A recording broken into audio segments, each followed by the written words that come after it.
Welcome to this episode of Gray Matter with Michael Krasny. We're joined this episode by Stanford political science professor Bruce Cain, who is also director of the Bill Lane Center for the American West. The author of several books, including The Personal Vote, Governing California, Democracy More or Less, and most recently, Under Fire and Underwater, Bruce Cain, in my judgment, is one of the nation's premier political analysts. A Rhodes Scholar and a Harvard PhD, he served for years before joining the Stanford Professoriate as professor of political science at the University of California at Berkeley, where he was also director of the university's Washington Center. This podcast will be live and interactive, so if you have questions or comments for Bruce Cain, please feel free to send them in and be part of the podcast. And if you haven't yet done so, become a member of Gray Matter with Michael Krasny. I urge you to do that simply by going to graymatter.show. That's Gray with an E. And welcome, Bruce Cain. Good to be back with you. Good to be with you, Michael. Well, we've this week witnessed something really unprecedented and unimagined in American history. The third indictment of a former president and fourth probably on the way in Georgia. I'm just wondering how you assess all this. I had the strange image this morning of Trump in prison with Secret Service guards in prison with him. I mean, they would have to be in a detail with him, I guess. This isn't necessarily trying to be funny about it or anything, but the reality is you could have a former president like, say, Olmert in Israel going to jail. Yeah, no, it is truly extraordinary. I agree with you 100%. And, we've lived through a lot of extraordinary events in the last 30 or 40 years in politics, things that none of us would have imagined back in the 50s and 60s. But there was a ramp up to this kind of activity. We've known about Trump for quite a while now and talked about it. And things seem to be catching up with him in a way that I'm sure he didn't think that would happen. But it's not something that the world hasn't seen, all right? If you think of Italy and Berlusconi, there are people we've seen in advanced democracies that have to run for office to stay out of jail. Okay. It's happening in Israel with Netanyahu. Exactly. And so that, I think, adds a level of importance, at least from the point of view of a political scientist like myself, to the case that's being presented, particularly in this third indictment, because it really is sent not just about Mr. Trump himself, but it's about a signal to people who think that public office is a place to exercise your grifting talents or your ability to stay out of trouble, or that you are above the law. And I just think that's very, very dangerous to a democracy.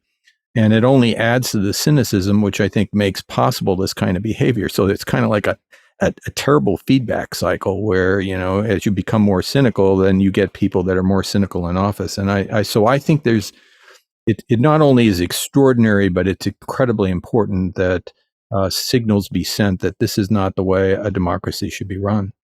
What about the Trumpists, though, and the former president himself, who say that this is really politicization, that the FBI and the Department of Justice are trying to keep him from running the way they did with when he was supposed to be running against Hillary Clinton and did run against her, that it's all about using institutions as weapons?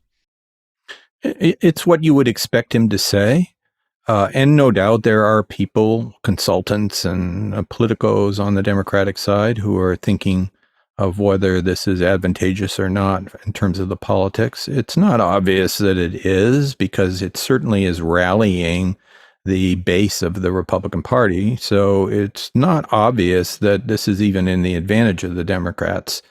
But no, that's not what this is about. This is about a person who has over and over again decided that he doesn't have to obey the laws that the rest of people have to. You mean it's not a witch hunt, Bruce? No, it's not a witch hunt. Nobody except Trump was responsible for what he did leading up to the documents case and keeping those documents, knowing it was illegal. Nobody except Trump was in his ear when he decided to encourage people into an insurrection. Nobody was in his ear when he went around and tried to reverse the result of an election in which he lost both the popular vote and the Electoral College. Nobody was in his ear when he kept on lying when He lost 32-0 with all these different judicial cases. The courts have spoken over and over again that there is no validity to this. So, he's responsible for his own troubles. And the idea that he's doing this for his base is ridiculous, because none of them were ever in a position to do some things like this. And if they even did one of these things, like the Hush case, or he was, or any of the average citizens did anything in terms of their tax forms, they would be treated very differently than the way Trump has been treated to date. So no, that's just stuff you say to rally the base. He's in trouble right now. He needs to raise a lot of money to pay for all these different cases. And his only hope of staying out of jail is to win elections. So he knows that he's in trouble. So he has to just keep pumping out as much of this inflammatory rhetoric as he can to keep people supporting him. Because if they abandon him at any point, and this could happen, because we know from our own corruption cases in California that at some point it becomes real to people or tiresome to people, and they will abandon him. And it's getting close to that point right now. If you look at what his former attorney general is saying, if you look at what his vice president is saying, there are a lot of people that are coming awfully close to saying we need to cut our ties, or out. They're saying it, but it may become more prevalent that people, the Republican Party is saying we have no chance if we keep doing this. So, according to a recent article in Politico, the money is ebbing from indictment to indictment. But this last indictment is, by many people's lights, the most serious of all, because it involves 4 counts and 6 co-conspirators and trying to take over an election and actually turn the country in a different way. But let me get us back to what the argument is from the right or from the Trumpists, because I'm interested to see how you analyze this. They're talking about Biden and the Biden crime family. They're talking about Hunter Biden particularly, and there's a kind of what about Hunter Biden that keeps coming up, especially in Fox News and Breitbart. And some of this is troubling. It's troubling, frankly, that 50 intelligence officers said that this was Russian trolling, that I'm talking about, of course, Hunter Biden's laptop, that what apparently had been indicated on there as the big guy or something along those lines, money going to Biden, was a part of Russian trolling. In other words, they're presenting a case that seems somehow to the American people, the way they want to present it, as equivalent. Well, they are certainly trying to do that, and I agree with it.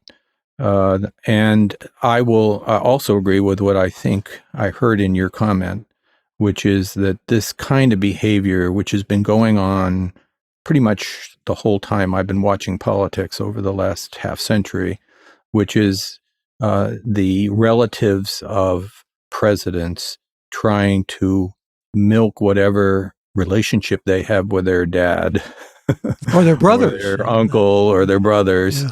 And it's been going on, went on with Jimmy Carter, went on with Bill Clinton. It's Democratic and Republican, and it's distasteful, and it needs to end. So insofar as the Bidens were part of that, they should be, criticized, and Hunter Biden should be punished. Okay, that's fine. But that's just a minor piece of the Trump, Trump, should we say, errors or flaws or law-breaking activities. I mean, that has nothing to do with why he held on to those documents. It has nothing to do with why he encouraged the insurrection on January 6th. It's one aspect of the case, because his kids were definitely grifting on him, but that's not going to work.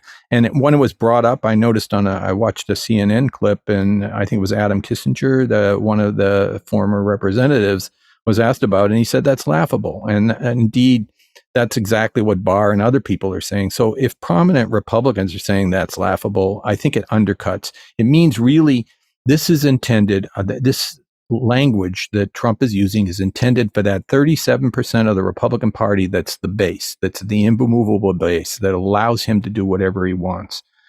But this election is going to be determined by the rest of the electorate, who, according to the polls, are open at least to the idea that this man has made some serious, mistakes and is criminally liable. So it's way too early to see whether this strategy will work for very long. But it does, in the short run, help him raise money. But the reality is he's burning through the money almost as fast as he's getting money from people. And in politics, money, as much as anything, is a signal of whether you're getting support from your key groups. And we've seen with DeSantis that DeSantis has trouble because he's not doing very well. He's burning through his money, and the big donors are abandoning him. And with Trump, it's not going to be the big donors because I don't think they've jumped on board. They went with DeSantis and some of the others. It's really the small donors, and he needs to keep the flame underneath them. He needs to keep them passionately believing that this is a conspiracy, just like, and it's going to eventually reach them. And it's like all the other conspiracies against him, in order to keep them, giving small amounts of dollars so that he can continue to pay for these legal expenses. And I don't know whether that game will work over the long run. I mean, I don't know how much the capacity of those donors is, or their patience with it. So we'll see. Yeah, I was struck by what you said before about the idea that Trump somehow puts forward that if they can do this to me, they can do this to you, and that creation of an identity with him, and his crucible is their crucible somehow. I don't know how that really works with working people and people who are MAGA people, but somehow it seems to translate somehow. I'm also interested, though, since you mentioned DeSantis, at one point he was really the only likely contender other than Trump, but his fortunes have gone another way. He's revamped his whole campaign. Do you think it's because he was trying to sort of outright flank Trump and say even you got to be tougher on abortion and things like that? That may prove to be a mistake. I do think it resonates with some voters in the Republican Party. So initially it looked like it was, a good move. But some of the issues that were the issues that he was promoting, like on schools or recreating the history of race relations and other aspects of wokeness, haven't really held up as issues. I mean, the COVID successes are sort of in the past, and it's a mixed record in terms of what happened in terms of the number of deaths in Florida. So it just seems to me that the strategy was going to be problematic whether he went to the left or the right of Trump, because Trump has this big core inside the Republican Party. Probably it's estimated to be at least 37%. I'm going to guess it's probably a little bit more when you take some of the people that the pollsters put into kind of leaning towards Trump category. And that's hard to overcome, since I don't think Trump's main appeal is really intellectual in the least, or programmatic in the least. And his appeal is, I'm angry and I am your voice of anger, and you've been downtrodden by the elites on both coasts, and I am your spokesperson. And that's what it is. It's sort of giving the middle finger to the elites in the United States. And that's his appeal. And he's a showman. Stick with him. And DeSantis he's a showman, is not a exactly. showman. DeSantis is, in fact, seems to have some personality deficiencies where a lot of people, to say the least. Yeah, no, I mean, that's the other thing. And we see, and Michael, you remember that Pete Wilson and various other people who were pretty good candidates in California didn't have the retail politics touch. You have to like to kiss those babies and be friendly all the time. And DeSantis is just one of these people that doesn't have that touch. And so that's hurting him somewhat from what we can tell. What about the other GOP candidates or would-be candidates? I mean, you've got a number who are in the running and who have declared. Nikki Haley, for example, who at other time might have gained a lot of traction, one would assume. Yeah, Tim Scott, I mean, I think, it's hard. It's hard to tell whether they're campaigning to be vice president or campaigning for the next election cycle after 2024. The one person that I thought would do better and hasn't yet caught on is Christie, because he at least embodies the sort of anger sometimes that, channels the Republicans' mood at the moment. And he, there's his ability to debate and to be, tough on Biden. I think it would be a tough matchup for Biden. So it's hard to say whether it'll ever catch on with Christie because he's perceived as too far to the left, I think, by many of the people in the base.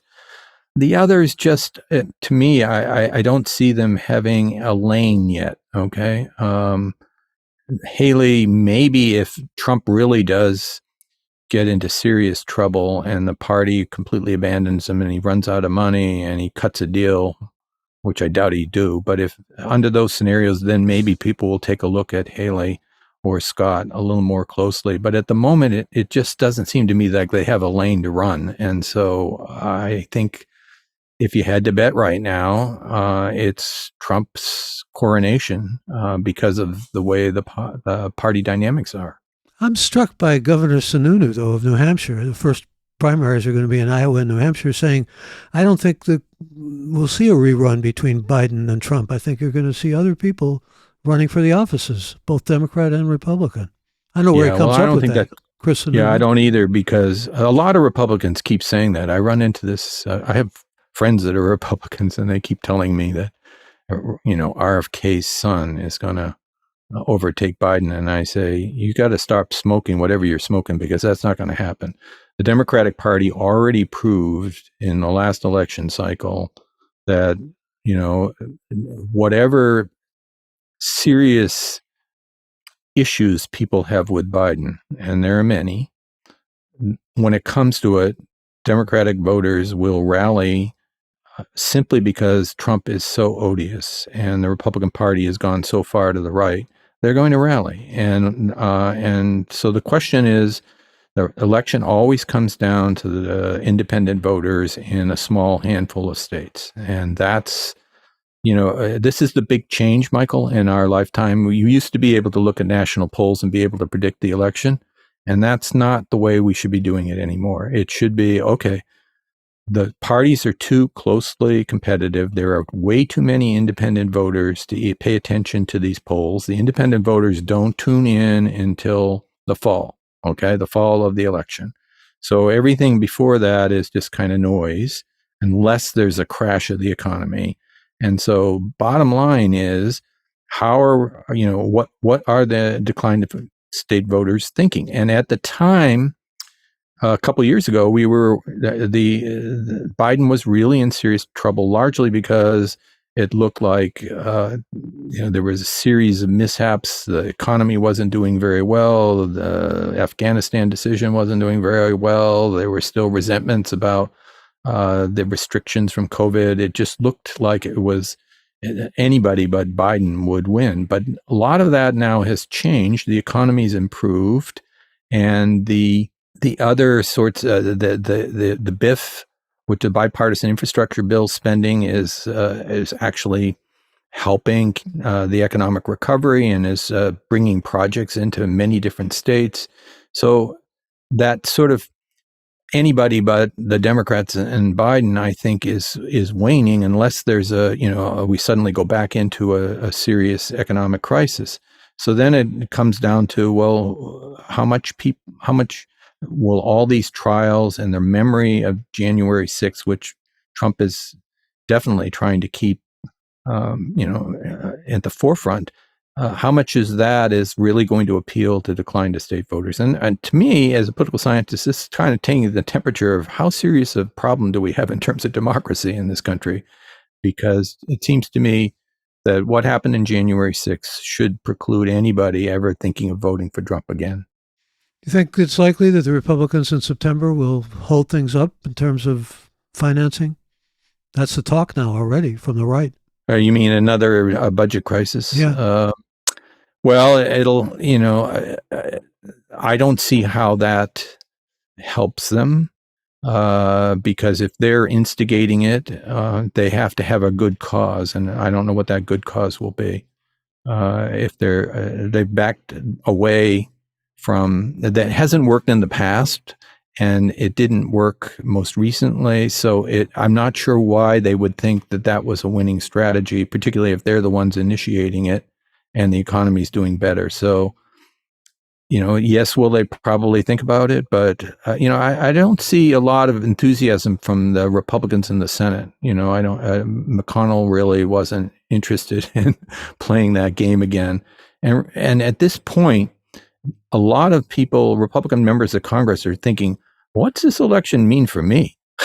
If I have to support some of the wacko things that are being proposed in the House, and I have to support a person who Trump, who at best is got chalk on his toes from going very close to breaking the law, but more often has broken the law. I mean, what does that mean for me? And at some point, they're going to prioritize their own caucuses and controlling power over what's going to happen if they believe that Trump is going down or the Republicans are not doing well. So I don't imagine that a crisis that they initiate is a good way to help their own campaigns. Talking with Bruce Cain, and as I said, questions and comments are welcome. First question comes from Reed, who wants to know actually, this ties in with your book to some degree, which we'll talk about later in this podcast.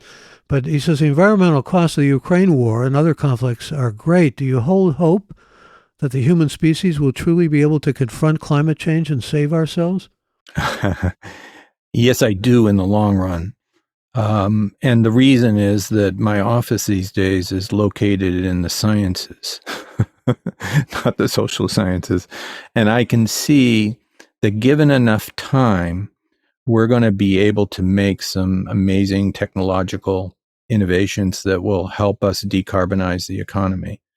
The problem is the timing one, that I think the transition from where we are right now in terms of the amount of global emissions of carbon and where we have to get to and what we have to do in terms of changing every aspect of our economy is so vast that I, as a political scientist, when I go and I listen to the modeling that the scientists do, and when they sort of take it as a given that people are going to adopt the things that they want people to adopt, like electric cars, et cetera, I see lots of political and institutional hurdles. I think we can jump over those hurdles.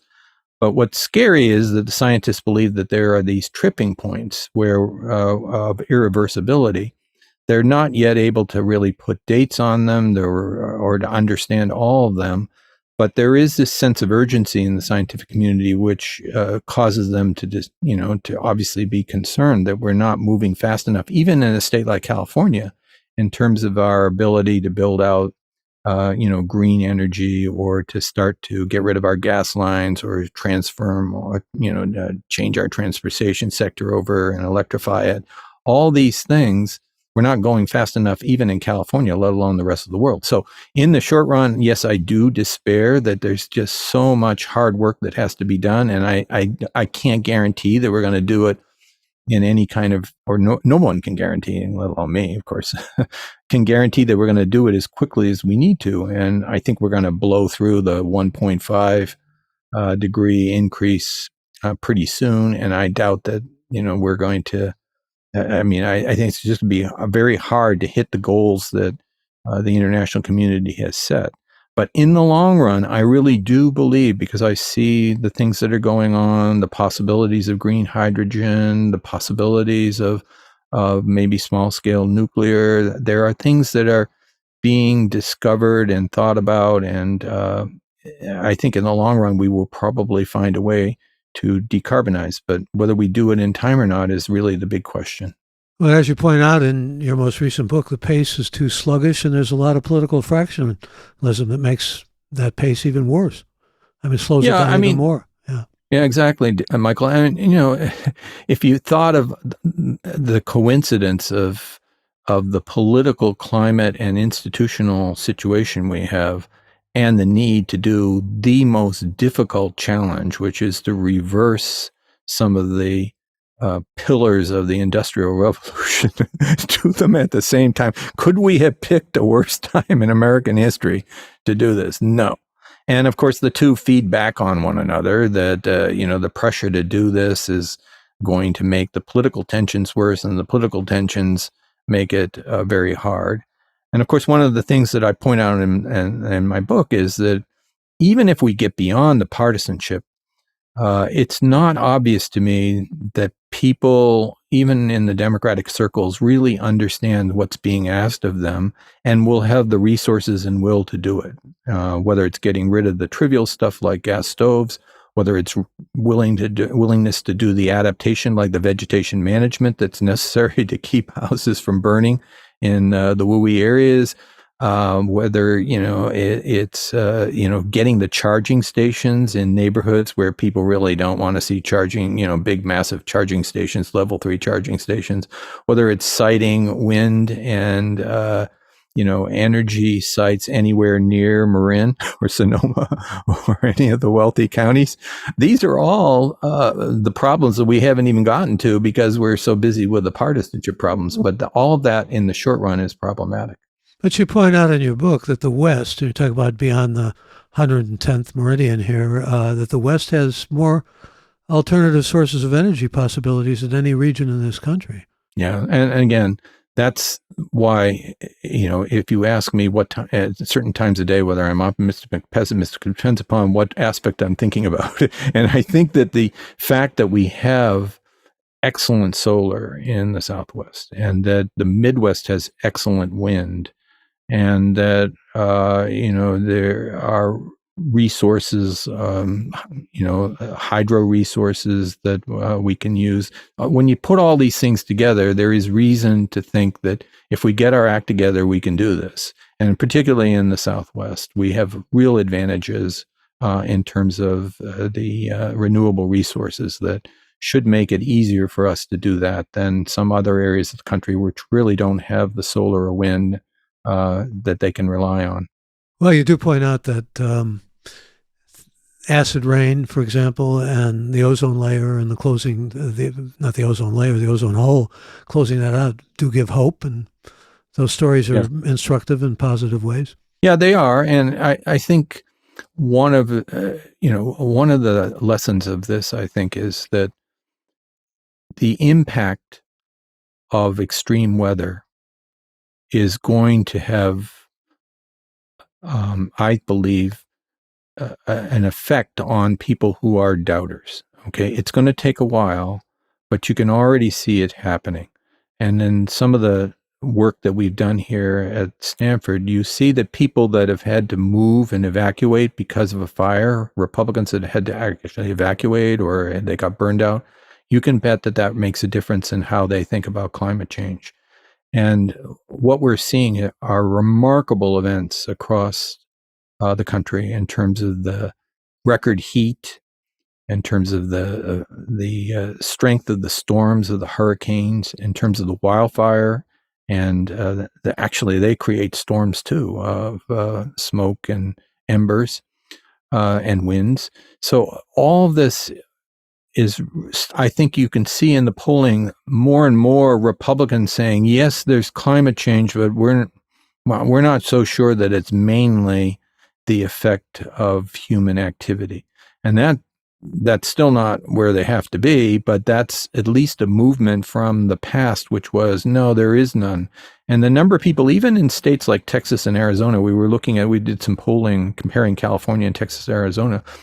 It's single-digit number of people who think that Republicans that think that this is, that there's no problem here. They recognize the problem. They're trying to come to grips with what the cause of the problem is, but they recognize it. So I think that the extreme weather, while it is unfortunate and it's sad and it's tragic and people die and people lose their homes and they're not properly insured and they can't get back into their homes, all that's very sad, but it does have the effect, I think, of making people realize that there is a serious problem that we have to solve in a bipartisan way, that we have to get on the same page. When they're baking, it sort of puts a light bulb above their head, perhaps. I'll go to some more questions, but before I do, you put a good deal of stock still in polling, and yet polling has come under attack, especially the idea that we can be looking at polls as so invincible, especially when, for the most part, a lot of polls have to do with phones as opposed to cell phones, which mostly young people have when they don't have the kind of phones that you can call. And get you on record here about polling and how you see it. No, I don't disagree with you. Polling is a very imperfect and increasingly imperfect tool. We've gotten more clever in adjusting for sample biases that occur when you do these opt-in samples, and so far some of them have held up even in the presidential elections. But I think there's a deeper point here, which is we would be foolish to simply let public opinion by polls, be the guide on everything we do. I think because not everybody is informed about everything, and so if you ask people that haven't had an experience or haven't, are not directly involved, they tend to have ill-formed ideas. So yes, you have to take polling with a grain of salt. We often do in our projects actually focus groups so that we actually talk to voters and hear what they say. But mainly, we also rely on a lot of other data. What are the hard data? What's going on out there? If you take a problem like the electrification of transportation, what's actually going on in terms of charging stations, and where do we see the pattern of where these charging stations are and where they aren't? And you can make inferences about that in terms of the opposition and the attitudes of the neighborhoods to what you see. So I would say it would be a mistake to wholly rely on polling, but I think it'd also be a mistake in a democracy not to pay attention to what the people are thinking. And here's Chris, and thank you for the question, Chris, who says, do you see the Democratic strategists and pundits acting within a rationalist framework while the Republicans think and act within a faith, loyalty, celebrity, and resentment-based framework? Not all Republicans. I have spent the last, 5 or 6 years trying to work with many smart, sensible Republicans. I disagree on things with them, but they are rational and they are thoughtful, but they've been drowned out. They've been drowned out by this MAGA movement and by the people that Trump took off of the sidelines. And to be fair, it was probably good for us to realize that there is such a level of alienation, and we should be spending some time thinking about what was happening in terms of the depletion of jobs in blue collar jobs in the United States. So I think there was a real problem there that we needed to address, and I do think the Biden administration has taken that seriously. If you look at the IRA, there's a lot of effort to try to restore manufacturing, to friendshore, to get away from what was, I think, a model of trade where we were, pushing things over to China or Mexico or other places, and not paying attention to what the implications of that were in terms of security of supply and also in terms of employment. So, I believe there are rational people. I know it. I have friends, and you probably do too, who are Republicans who are rational. They are kind of trapped right now because they don't really like Democratic policies, but they recognize that their party is in a dangerous situation. And so I've tried to work with them and to think about how do we start to restore common ground? I've got a project with Ben Ginsberg, who was the attorney that dropped out of the Trump campaign when he got wind of what was going on. And Ben and I have been working on thinking about, well, how do we deal with these election issues to restore the legitimacy that people have need to have in the election system? And so we've been working to try to think about, okay, so where do you start? What are the things that are no-brainers that you start? And one area is the physical threat to poll workers that has increased. There was this remarkable study, Michael, that the Brennan Center did on the number of poll workers who felt they were physically harassed. And many of these people were Republicans. The Republican voter registrar in Maricopa County, which was the very controversial county in Arizona, he came to a conference in March at UCLA, and he played the tapes that he received, the phone calls he received threatening him and his wife, and they were chilling. This guy is a Republican, okay? He was planning to run for higher office in Arizona. This was a stepping stone. And he was being threatened with death threats from MAGA people, okay? That has to stop. And it turns out only 8 states have the statutes to go after this kind of harassment explicitly. Fortunately, this guy was smart enough to have taped what these people said. But bottom line is that we need to strengthen our laws just on very simple things that we all took for granted, which is you shouldn't be threatening anybody, voters or election officials, or harassing them. And so I think there are places where there can be common ground. That means maybe sometimes we have to agree to disagree about how much we put into election security through voter ID versus, mailing out absentee ballots to everybody. Maybe we have to accept that some states are going to do that differently. But there are some common things, like not allowing people to be threatened when they either are trying to vote or facilitating the voting process, that I think we have to get. We didn't think that we had to articulate it. We thought that was culturally understood, but the reality is that it isn't, and we need to put it into writing and put it into statute. Well, it's become commonplace with poll workers, also with prosecutors and with people who serve the public, especially health officers. I mean, the kind of threats that people are under are just commonplace now. They're ubiquitous, and something really needs to be done about that because it undermines democracy, and it's really at the heart of what we associate with anti-democratic governments, isn't it? Yes, I agree with every word you said. And obviously, an element of this, it's always been there. It's not like, bigotry and violent behavior is anything new in human behavior. But social media has given it a megaphone, and one that really transmits these threats quickly and widely, much more quickly and widely than in the past. And there are some projects at Stanford and pretty much all the universities looking at this. But that's another vexing problem, because we believe in freedom of speech. And, it's very hard to think of whether it's, who could regulate such things. To me, it's not obvious to me that Facebook or any of these places are either going to do a good job or should even try to do that. So it's a vexing issue, but clearly social media at all levels is problematic. It's problematic for the kids that get threatened. It's problematic for the political system getting threatened. It's problematic for journalists who get threatened, and ultimately more of them are dying than ever. So this whole business, I guess at some time, we had this rosy view that if the world can communicate with one another, we'd get better. But it doesn't seem to work that way, because the loudest voices are often some of the most disturbing ones. And here's another listener joining us with a question, wanting to know, do you think that the persistent political resistance to acknowledge what is clearly happening empirically, is that the result of disinformation getting pumped into our media from external sources, such as the Russian Internet Research Agency? To some extent. I mean, so I have a colleague in France who is one of the leading people in France and in the world in looking at what's going on in the sort of cyberspace.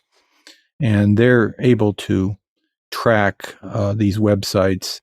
And it's pretty clear that there are people way to the left, way to the right. But then there's this incredible third category of kind of hard to categorize paranoia, extremism that's out there as well. Some of it is generated by bots. Some of it is generated by foreign intelligence. And again, it's not like any of this is new. This stuff was going on, but it now has a bigger megaphone in the way social media works. And so, the problem is, what do you do about it in a society where you believe in free speech? Where do you draw the line?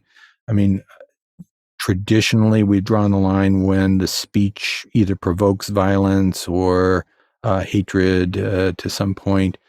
But that's not easy when you get into court. There's lots of spaces like the dark web where it's very hard to monitor what's being said.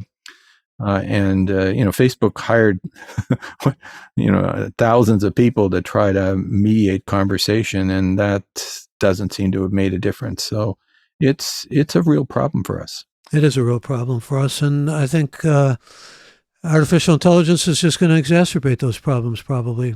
because you have Oh bad boy, actors. we're doing all the nightmares here. Yeah, I'm sorry. I always feel badly when that's the case because I like to, hope is that feathered thing, as Emily Dickinson said. You want it Yeah. to take flight, but the reality is, you're writing about the climate crisis makes us acutely aware just of how serious that problem is and what we face. Yeah. No, I mean, look, I'm with you that I think all of us have to struggle to keep in mind the balance between the positive things and the negative things that are going on. And as I said, with the climate change, there are positive things. And I do think with social media, I see with the students, Michael, much more sophistication about what they see online than earlier generations. I think they know there's a lot of nonsense. And so I think part of the answer is getting back down into the school systems to try to get some sort of sophistication so that people can, understand what social and political messages, could be from outside sources or from provocateurs or from bots, et cetera. And maybe there's software that can help us in that. So I think software itself and AI by itself is can be used as an instrument for good and for bad. And so we just have to be much more conscious of how we can use it for good. We're not going to stop the development of these things, nor should we. I mean, I think technology has made life better on average, but we do have to self-consciously realize that these tools can be used against you. And so we have to really be careful about how we introduce them and how we counter things that are bad that come from them. I've been struck recently by a number of people who've said that we're talking about Russians with bots and all the like, that the biggest enemy we face is the enemy within. It's the old Pogo Walt Kelly line. We've seen the enemy and it is us.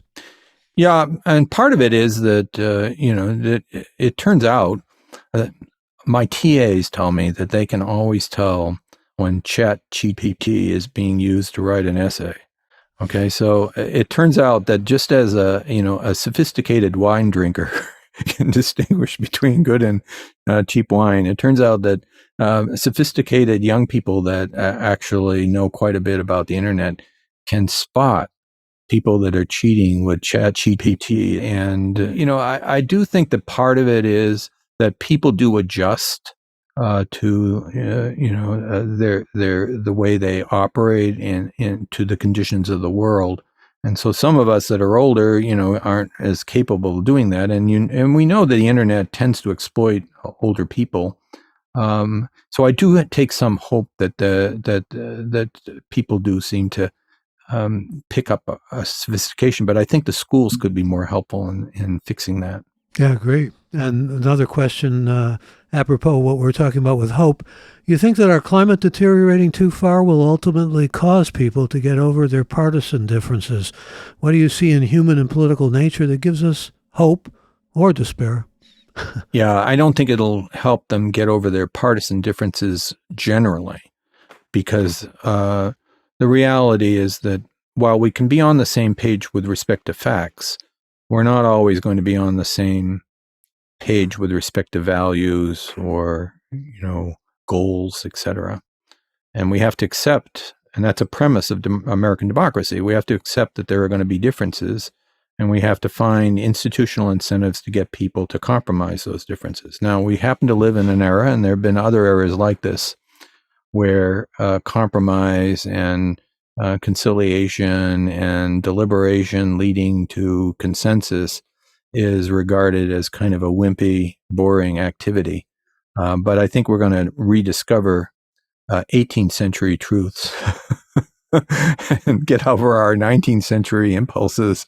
And I think we will swing back towards, I hope, that's my hope, that we swing back to understanding that a lot of this stridency just is not going to work in a democracy where you have a lot of diverse voices and a lot of diverse needs.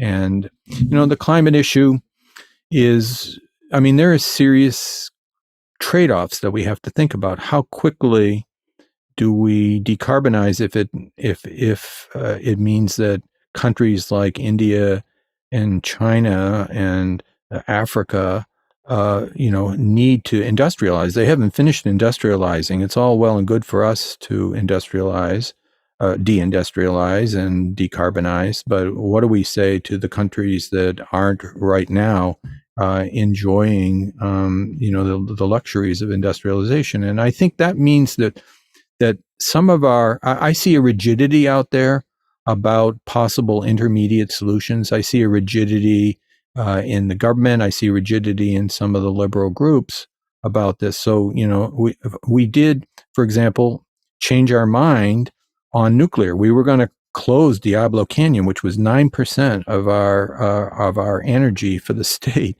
And to the credit of many liberal groups, they accepted the fact that we can't do that. Okay.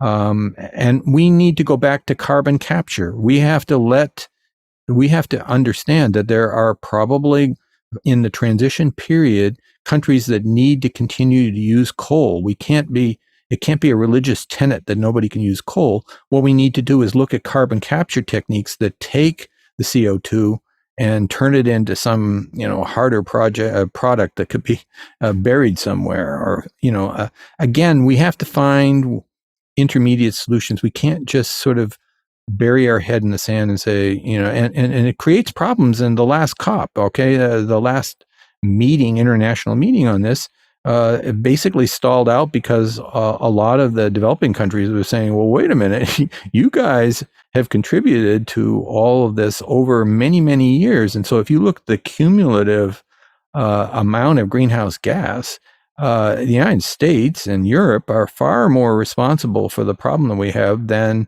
China and India, even though China and India right now are emitting more than the United States. And so, these are difficult issues, but we have to realize that there are some trade-offs, and we have to accept some intermediate solutions. Maybe in 2035, despite what the California government is saying, we're not going to get to all of the vehicles being ZEVs, the new vehicles being ZEVs. Maybe we have to look at plug-in hybrids for a little while. Okay, maybe, but that has to be the solution. So we can't treat this as like it's some moral imperative and there's only one way and there's no trade-offs and everybody just gotta, become virtuous like Greta Thunberg. Okay, it's got to be we got to be realistic about this, and we got to keep moving forward, and we got to realize that we can't leave people behind in a modern lifestyle for 30 or 40 years while we work on the solutions. We got to figure out ways that we can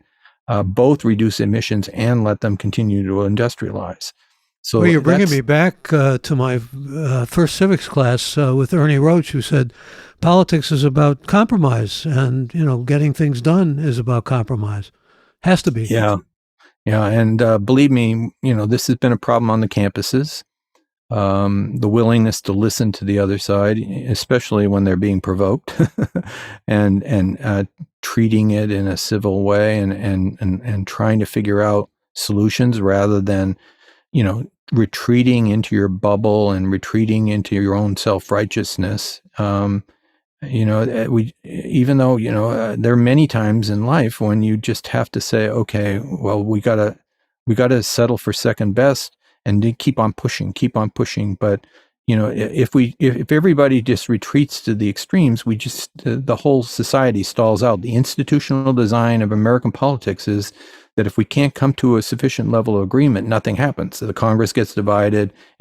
We see the situation that we're seeing right now in Washington where, nothing really gets done unless you have single party control. And that only happens for a short period of time. So we were able to get a whole bunch of legislation when Biden had control of the Congress, but now we're in a situation back to divided government where nothing will get done. And that will continue to be the pattern until we establish norms about trying to compromise across party lines.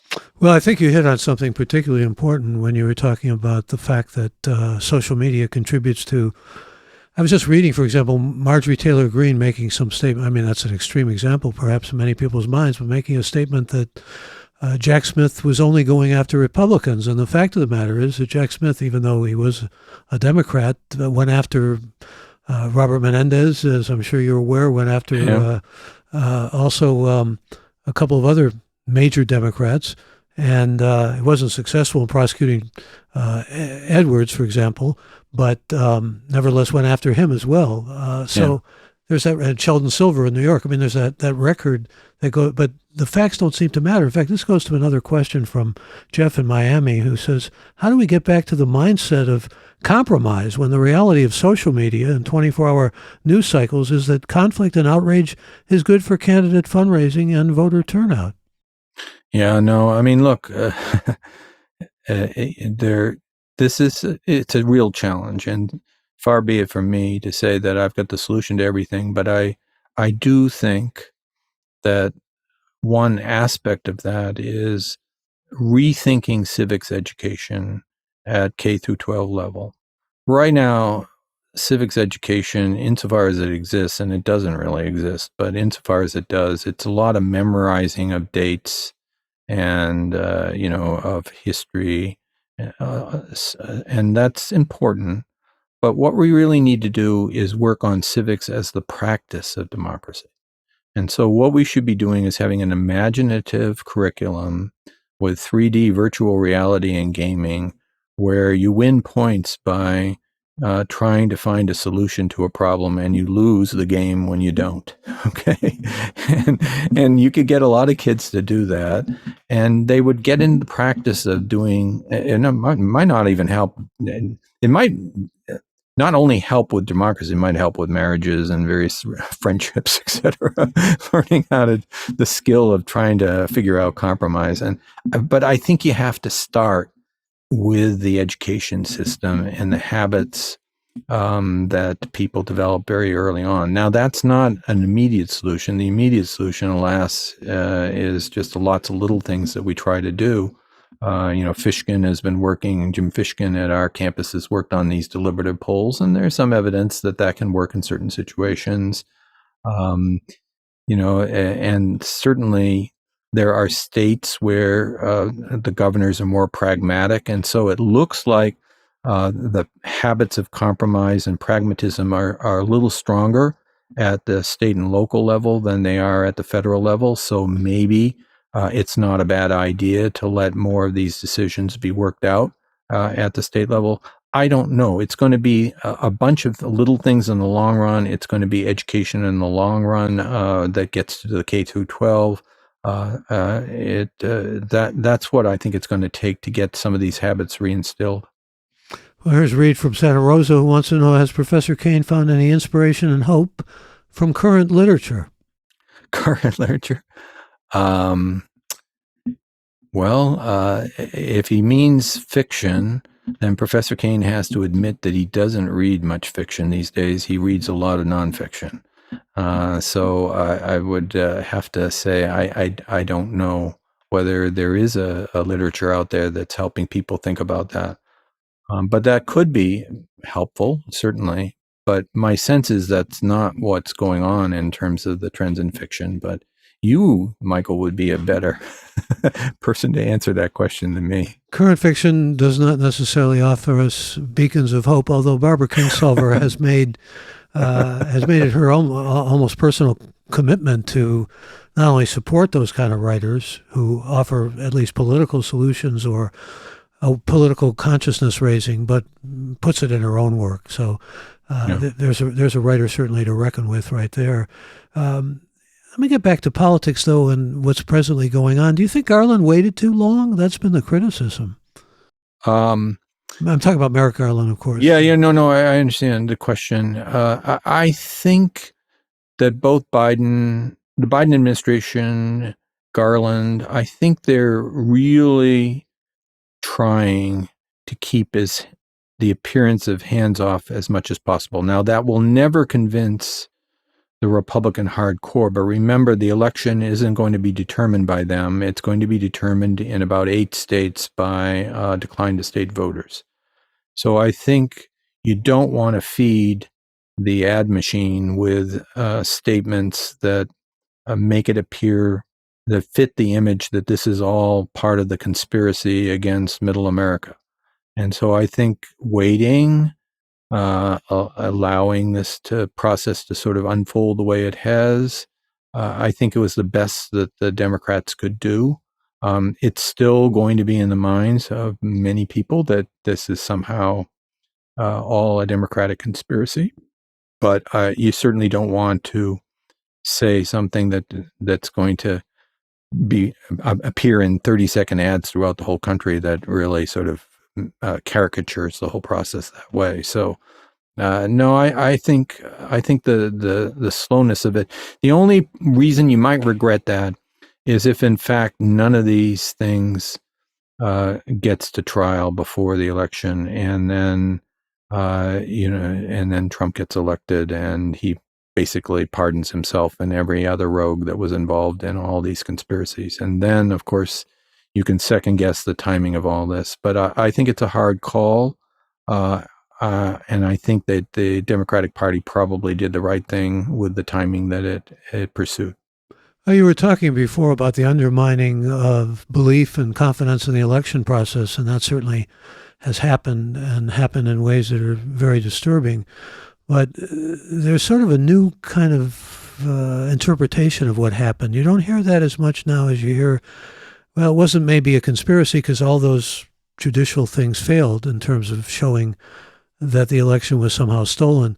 But it was stolen nonetheless. It was stolen by those on the side of the Democrats, meaning those in social media, Zuckerberg and company, who are Democrats. It was stolen because they were on the side. It wasn't like Richard Daley in Chicago, turning votes his way or anything, but it was done in a concerted and, again, suggesting conspiratorial way. And what also has been undermined, I think, and I'd like your thoughts on this, has been the kind of confidence in the grand jury system. I mean, there's talk now about you can't have a fair grand jury if it's in Washington. It has to be in West Virginia, or you can't have a fair grand jury if it's in Detroit or, cities that are heavily Democratic. Grand juries were also, traditionally you believed in grand juries. And now, you've got grand juries indicting Trump, and there's a sense of the confidence in grand juries being challenged. Yeah, I mean, obviously the politicization of the judicial process is another major change and challenge that has really escalated over the last several decades. And it's very worrisome. On the other hand, I think they're going to find enough independents and Republicans in D.C. I lived in D.C. and when I ran UC-DC up there for 7 years, and there, even though it's 75% Democratic place, you only need a handful of jurors to balance it off. So I hear that. Again, I think for some people that will be a strong argument, but the judicial system is operating every day, and they for the most part, the strength of these cases is going to, I think, impress some people. We can only speculate on this latest case whether Mr. Smith put all of the things that he really knows. A lot of people believe that there probably is a lot of testimony that hasn't been brought forward yet. I think the documents case, that one, definitely a lot of people see the evidence on that as very damning, and the fact that he said some of the things that he said. So also that he tried to get rid of the surveillance pretty much too. Yeah, exactly. So yes, you're absolutely right that the politicization of the judiciary is a real problem. It could affect the way judges, deal with the procedure of these cases. Lord help us if it actually affects judgments of the jurors, but and that's just something we'll have to see. But there's 4 trials of all the different branches, the 3 branches of government. The judiciary, even though it's more politicized, is at least more rational than the Congress. So maybe there's hope there anyway. I also wonder what kind of toll this is all taking on Trump. There was an article in The Guardian, someone who observed him in the court and said, although publicly he always tries to appear strong and confident and everything, he looked very meek.